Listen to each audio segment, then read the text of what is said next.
C'est un programme concret qu'Elisabeth Belaubre a souhaité présenter, un programme axé sur le changement de relations, de gestion et d'ambition avec les Toulousains.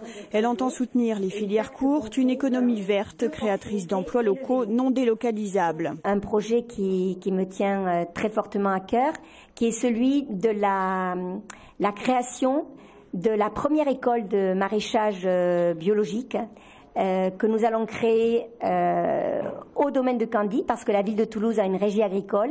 Elle a un domaine avec des terres, des logements, des hangars, une maison de maître qui fera très bien pour l'école.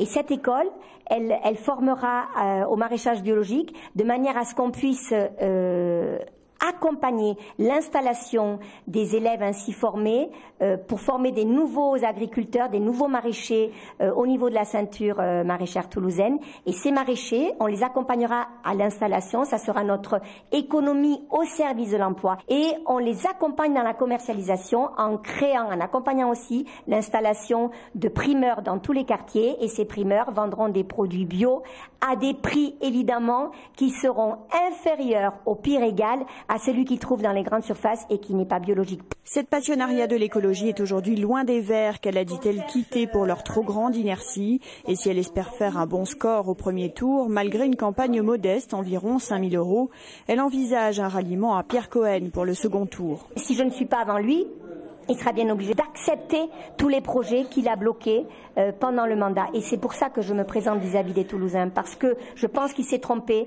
Il n'a pas saisi la chance qu'il avait d'avoir des élus qui portaient une politique différente de la sienne. Il nous a menti de ce point de vue-là. Quand il nous a pris avec lui, quand il m'a pris comme 3e adjointe il y a 8 ans, on venait en confiance pour apporter notre différence. Et cette différence, il ne l'a pas entendue. Il l'acceptera parce qu'il nous prendra avec nos projets, avec notre ambition. Des projets comme celui-ci, il y en a une trentaine, avec un focus sur la culture et l'éducation et la remise en marche de l'ascenseur social. Chaque école doit avoir son annexe de culture avec du théâtre et de la danse. Elle envisage aussi la gratuité de la moitié des places du théâtre du Capitole et de la Halle aux Grains qui sont financées à 90% par la ville.